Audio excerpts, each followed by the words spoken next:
आरा शहर के grand hotel स्थित सभागार में आचार्य क्लासेज के तत्वावधान में आगाज प्रतियोगिता का आयोजन किया गया। इस प्रतियोगिता में कोचिंग के बच्चों ने अपनी प्रतिभा का प्रदर्शन करते हुए विज्ञान से जुड़े अलग अलग मॉडल बनाए। कोचिंग के डायरेक्टर सौरभ ने बताया कि आरा शहर में हमारे संस्थान द्वारा पहली बार बच्चों की प्रतिभा को एक सही मंच देने की कोशिश की गई है।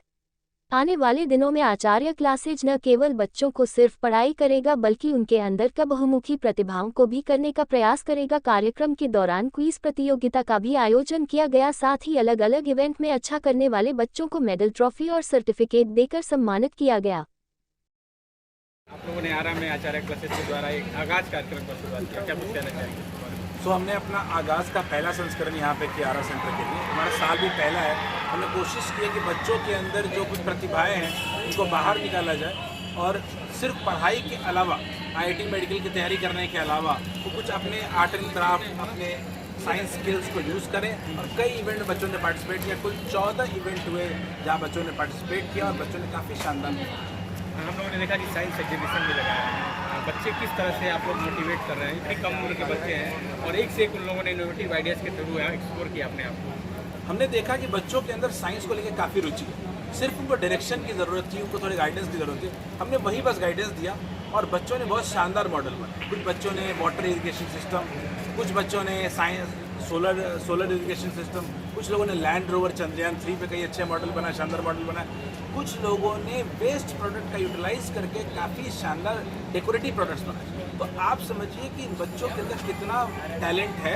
सिर्फ इनको एक डायरेक्शन की ज़रूरत थी, हमने वही देने की कोशिश की। विद इन 1 ईयर आपकी कोचिंग ने बहुत अच्छा प्रोग्रेस किया है। आने वाले दिनों में आरा के बच्चों को, पेरेंट्स को आचार्य क्लासेज अपने बैनर के अंदर और कुछ क्या फैसिलिटीज देने जा रहा है? हमारी कोशिश बहुत सिंपल है।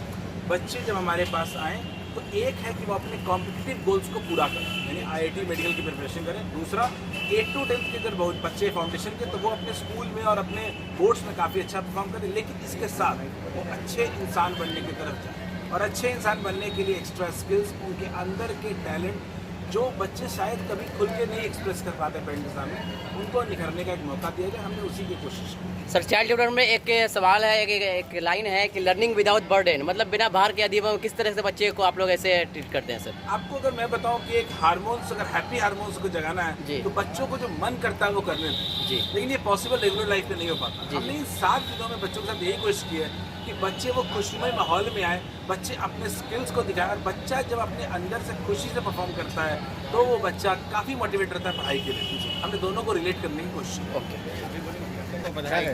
आप आसाम से आके बिहार में इतना अच्छा काम कर रहे हैं। आरा सेंटर के बारे में आप क्या कुछ बोलना चाहेंगे? आरा सेंटर हम लोग का पिछले साल शुरू हुआ था। अभी हम लोग के पास लगभग 210 बच्चे पढ़ रहे हैं, 8 से लेके क्लास 12 तक। तो हम लोग के पास काफ़ी अच्छा माहौल है और 11 के बच्चे काफ़ी मेहनती है। अभी आपको दिख ही रहा होगा आगाज़ के दौरान। तो बच्चे जो है जिस तरह के मॉडल्स उन लोगों ने बनाया है, ये दिखाता है कि साइंस के तरफ उनका रुचि कितना है। आपने एक एंजाइटी की बात की। मॉडर्न डेज में एक कहा जाता था कि लर्निंग प्लेइंग, अब लर्निंग विद टारगेटिंग, और अब ये एंजाइटी की बात है। तो स्ट्रेस फ्री बच्चे कैसे रह पाते हैं? आप लोग कैसे गाइड कर पाते हैं? बहुत ज़्यादा टास्क आजकल चल रहे हैं लोगों को। ये बिल्कुल हम लोगों ने ये चीज़ ऑब्जर्व किया है और लॉकडाउन के बाद से ये हमने ज़्यादा थोड़ा सा ऑब्जर्व किया है। क्योंकि लॉकडाउन से बाद से आपने देखा होगा कि बच्चों के अंदर या फिर बच्चों के लिए ऑनलाइन एजुकेशन या फिर ऑनलाइन की तरफ यूट्यूब देखना, मोबाइल्स का यूज़ करना, ये बहुत ज़्यादा बढ़ गया है। और इसके बढ़ने के वजह से जो है लोगों के अंदर एंजाइटी और डिप्रेशन भी ज़्यादा होते हैं।